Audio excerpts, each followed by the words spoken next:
नमस्कार दोस्तों, जय श्री कृष्णा। स्वागत है आप सभी का राजस्थान अड्डा 24/7 पर। और आज जो हम बात करने वाले हैं कि जैसा कि आप लोग कमेंट में पूछ रहे थे, तो उस पर आज हम चर्चा करने वाले हैं कि जो आपकी बनपाल भर्ती जो परीक्षा है, जिसका आपका रविवार को आपका एग्जाम होने वाला है, तो उसके लिए मैं आपको ये बताने वाला हूं कि उसके लिए आपके लिए क्या महत्वपूर्ण है तथा क्या आपको तैयारी के साथ जाना है। क्योंकि इसमें थोड़ा सा सर इसके अंदर परिवर्तन है, हल्का सा जैसे हम देखते हैं वैसे वो सामान्य है, लेकिन कुछ बातें हैं। क्या है कि हम एडमिट कार्ड डाउनलोड तो कर लेते हैं कभी उस पर, लेकिन हम ध्यान उसके अंदर नहीं देते हैं। तो इसमें जो आपके लिए महत्वपूर्ण है, ठीक है ना, क्योंकि ऐसा हुआ था कि हम इनको ध्यान से नहीं पढ़ते। तो रीट परीक्षा में हमने देखा था, रीट जब परीक्षा जो अभी एलिजिबिलिटी जो एग्जाम हुआ था, ठीक है ना, एलिजिबिलिटी जो एग्जाम अभी होके चुका है, उसमें हमने देखा था कि जो L1 और L2 दोनों का हुआ था, उसके अंदर ये समस्या आई थी कि बहुत बच्चों को क्या है उसमें एग्जाम से वंचित कर दिया था।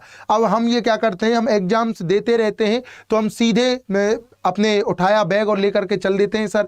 लेकिन क्या है कि कुछ हर एग्जाम में उनकी क्या है अलग अलग वो उनकी मांगे होती हैं कि सर ये होना चाहिए, ये नहीं होना चाहिए। तो उस पर हम एक बार देख लेते हैं कि बनपाल जो परीक्षा आपकी होने वाली है, ठीक है ना, उसमें उन्होंने क्या आपके लिए महत्वपूर्ण रखा है। तो देखिए सर, परीक्षा प्रारंभ होने के निर्धारित समय से आधा घंटा पहले परीक्षा केंद्र में परीक्षार्थियों का प्रवेश बंद कर दिया जाएगा।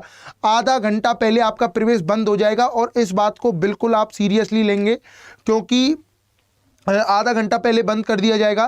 क्योंकि पहले भी ऐसे ही उन्होंने, अभी नहीं आया है सर, अभी उसका नहीं आया है साहब, अभी नहीं आया है, ठीक है ना, लॉजिकल के अभी नहीं आया है।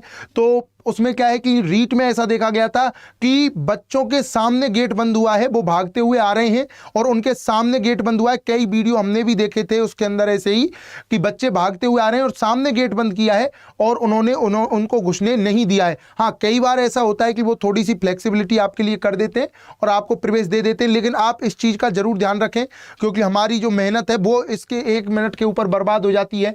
और वैसे इसमें आपको बताया गया है कि आप सर 1.5 घंटा पहले पहुंचे, क्योंकि उसमें जो आपके वेरिफिकेशन है, कागज वेरिफिकेशन है, आपका ढंग से यहाँ पर वेरिफिकेशन किया जाएगा और अब बिल्कुल अच्छे से किया भी जाता है, ठीक है सर। और सर देखिए, ये इसमें अलग इंपॉर्टेंट है कि परीक्षार्थी ई प्रवेश पत्र की प्रविष्टियों को ध्यानपूर्वक पढ़ लें।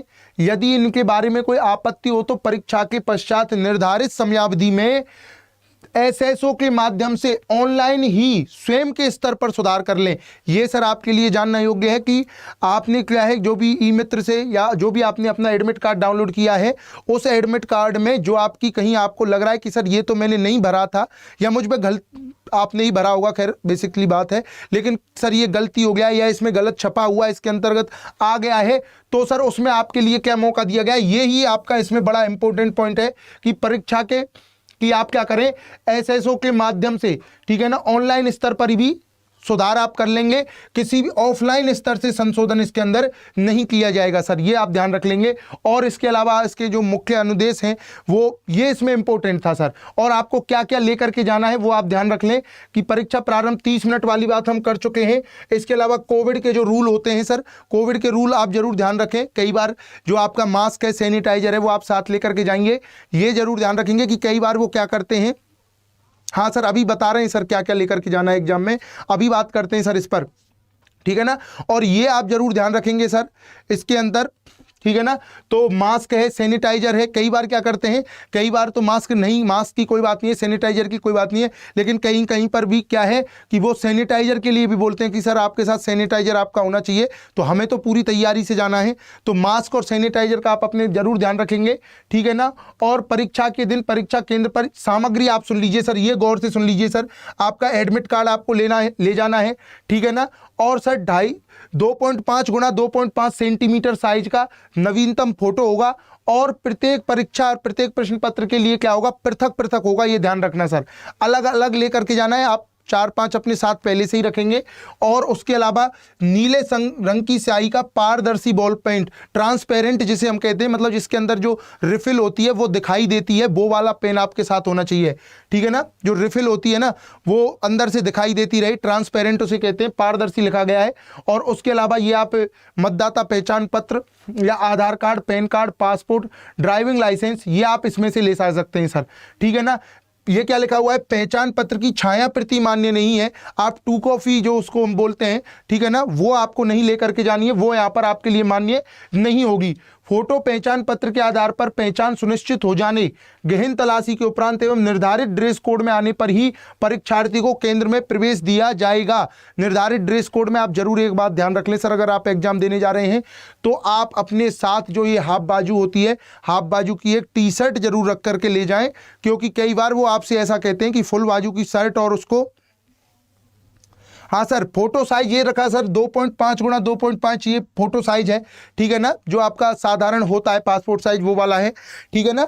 और ये जरूर ध्यान रखें सर, कहीं भी आप एग्जाम देने के लिए जाएं तो आप अपने साथ एक जो हाफ बाजू की जो टी शर्ट होती है वो जरूर आप साथ में लेकर के जाएं, क्योंकि कई बार वो इस पर ऑब्जेक्शन उठाते हैं फुल बाजू के शर्ट पर। कई एग्जाम्स में हमने ये भी देखा है कि जो लड़कियां हैं उनसे मतलब क्या है कि उन्होंने नाक कान में भी अगर कुछ पहन रखा है तो उसको भी हटवा देते हैं। तो लड़कियां भी इसमें विशेष रूप से ध्यान रखें कि सर वो भी क्या है कि एक दिन बचें, कोई बात नहीं है, ठीक है ना। तो इसके बाद बात करते हैं, इसके अलावा परिसर में नीली स्याही के पारदर्शी बॉल पेन के अलावा ये ध्यान रखना है सर, हम ब्लैक लेकर के चल जाते हैं, क्योंकि कई एग्जाम्स में ब्लैक होता है, कई में ब्लू होता है, लेकिन यहां पर उसने स्पष्ट तौर से कह दिया है आपको नीले रंग का ही होना चाहिए साहब, स्पष्ट रूप से आपसे कहा है नीले रंग का ही होना चाहिए, ये ध्यान रखना।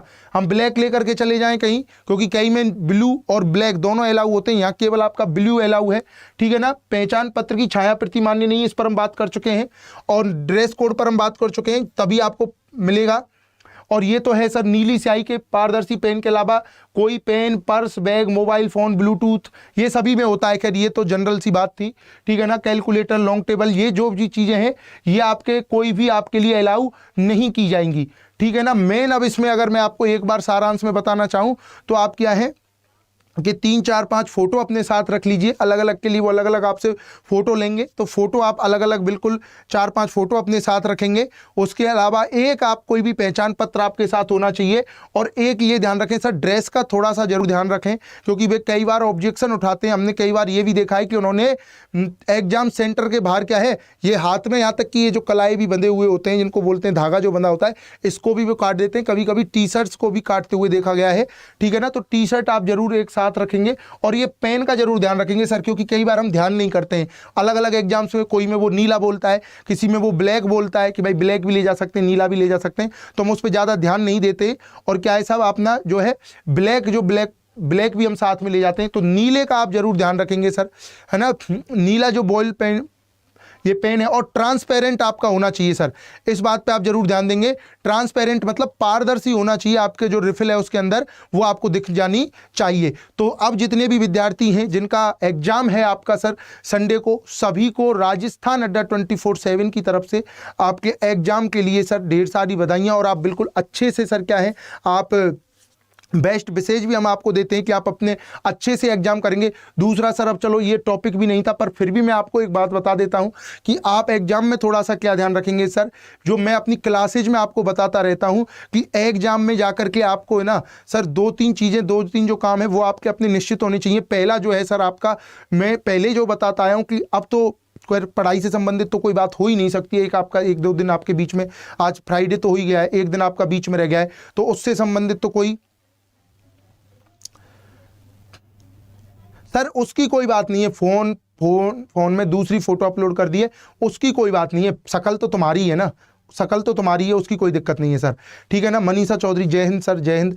एक जरूर सर ध्यान रखना एग्जाम के थोड़े से, मैं आपको मतलब कि आपको क्या है कहाँ है कि ना, एक तो हम क्या करते हैं कि जब हम थोड़ा सा ऐसे सोचते हैं ना कि हम जल्दी तुरंत पहुंचेंगे एग्जाम सेंटर पर, तो 5 मिनट 10 मिनट 1 घंटा बचा के कोई तुम कहीं चले नहीं जाओगे कि भाई इतनी देर में कुछ काम कर लोगे। एग्जाम है उसको बिल्कुल एग्जाम के बिल्कुल, इन्होंने अगर आध घंटा का दिया है आप 1 घंटा पहुंचना, क्यों उसका मैं आपको बता देता हूं। उसकी अपनी साइकोलॉजिकली बात है कि जो हमारा माइंड है ना वहाँ पहुँच के हमें संतुष्ट हो गए कि हम अपने ही सेंटर पे हैं, हमने कागज का वेरिफिकेशन हमने करा लिया है, अब हम अंदर बैठे, तो अब हमारा आधा दिमाग पे से प्रेशर हट गया है सर, दिमाग पे से हमारा आधा प्रेशर हट गया है कि भाई अब हमें कोई नहीं है, अब हम सेंटर पर तो आ गए हैं। पहले अभी पता चल रहा है एग्जाम, जैसे मान के चलो एग्जाम अभी 3 बजे का है, अभी हम 2:45 पे इधर उधर घूम ही रहे हैं, तो अभी हमारी साइकोलॉजी कई बार ऐसी खराब होती है कि हमारा एग्जाम भी खराब हो जाता है। तो पहले बिल्कुल टाइम से पहुंचेंगे, पहुंचने के बाद जब आप अपनी तसल्ली हो जाए कि सर सब काम हमारे कंप्लीट हो चुके हैं, फिर वहाँ पर अपने अपने जो भी आपको पानी वानी पीना है, जो भी करना है, तब आप बैठे। और दूसरा सर, जो मैं आपको क्लास में बताता रहता हूँ, इस शब्द का जरूर ध्यान रखेंगे सर, धैर्य है, धैर्य है, ठीक है ना। धैर्य, इस प्रकार से संतुलन ये आपको ही बैठाना है एग्जाम में जा करके कि आपका टाइम भी कवर हो उसके अंदर, ठीक है ना, टाइम भी उसका कवर हो और उसके साथ साथ आपको मतलब पूरे टाइम भी दें उसको, एक क्वेश्चन को, और उसके बाद क्वेश्चन को ढंग से ही पढ़ें। क्योंकि ध्यान रखना, 2-3 चीजें वो बहुत करेगा, आपको ऊपर लिख देगा क्वेश्चन में नहीं है और आपका नहीं तक आप पहुंचोगे ही नहीं, सीधा हाँ सही, सब पहले में ही दिख गया सही आंसर, ठीक है ना। जबकि जो नहीं वाला है आपका, नहीं वाला जो आपका है वो आपको नीचे दिखेगा, एक नहीं वहीं वाले में वो बहुत ज़्यादा दिक्कत करता है, ठीक है ना। तो थोड़ा सा धैर्य से पढ़ेंगे और आप सभी, हाँ सर बिल्कुल सर, बिल्कुल कमल गुर्जर जी, जल्दी आपको देखने के लिए मिलेंगे उसके सर। ये आपके बनपाल वाले आपके जो हैं ये आ चुके हैं, ठीक है ना। तो ये थोड़ा सा आप धैर्य का जरूर ध्यान रखेंगे, आपको क्वेश्चन ध्यान से पूरे से पढ़ना है साहब, उसमें कहीं कोई दिक्कत नहीं लेनी है। क्योंकि जितना हमारी अब तक की जो तैयारी काम करती है, उतना ही हमारा वहाँ पर पेशेंस काम करता है। हम कई बार, आपसे ये गलती नहीं होनी चाहिए कि जब आप पेपर एग्जाम से बाहर निकलें सर, ठीक है ना। हाँ सर, क्योंकि जब आप उसमें से बाहर निकलेंगे तो आपको कई बार हमें लगता है कि यार मैं तो ये आता तो था, मैं जल्दी की वजह से मैं इसको गलत कराया हूँ। तो ये गलती नहीं होनी चाहिए, बिल्कुल धैर्य से। बिल्कुल सर कमल राजपूत जी, जैसे अभी सर, बिल्कुल अभी आपको कुछ ही दिनों में वो देखने के लिए मिलेगा और जैसे ही होगा तुरंत सबसे पहले न्यूज़ आपको यहीं से दी जाएगी, बिल्कुल प्रॉपर और पक्की न्यूज़, ठीक है ना। और आपका कोई क्वेश्चन हो, कोई भी बात हो, तो हमारी 6 से 7 राजस्थान अड्डा 24/7 पर ही हिंदी क्लास चलती है। हिंदी विषय में पढ़ाता हूँ, उसमें हम डेली एक चैप्टर लेते हैं, क्वेश्चन आंसर हम उसके अंदर करते हैं, ठीक है ना। डेली एक चैप्टर लेते हैं और क्वेश्चन आंसर उस पर करते हैं। और उसके अलावा थ्योरी भी मैंने वहाँ पर करा रखी है। तो अगर वहाँ पर आप कोई भी एग्जाम की तैयारी कर रहे हैं, कोई भी समस्या हो, वहाँ आप कमेंट में लिख सकते हैं। जब आप वहाँ पर कमेंट में लिखते हैं तो मैं अगले दिन इस प्रकार से आपके लिए क्लास लेकर के आता हूँ, क्योंकि जिससे वो क्लास भी डिस्टर्ब नहीं हो आपकी और आपके कोई संबंधित समस्या है वो यहाँ पर, ठीक है ना, वो यहाँ पर आपकी कंप्लीट हो जाए, ठीक है ना। ठीक है सर, तो मिलते हैं सर आपसे शाम को 7 से 8 बजे हाई कोर्ट एलडीसी की जो हमारी क्लासेस चल रही हैं। तब तक के लिए और आपके एग्जाम के लिए आप सभी को ढेर सारी शुभकामनाएं, बिल्कुल अच्छे से करें और अपने जो माता पिता के सपने हैं सब उनको पूरा करें, ठीक है। तब तक के लिए सभी बच्चों को नमस्कार, जय श्री कृष्णा।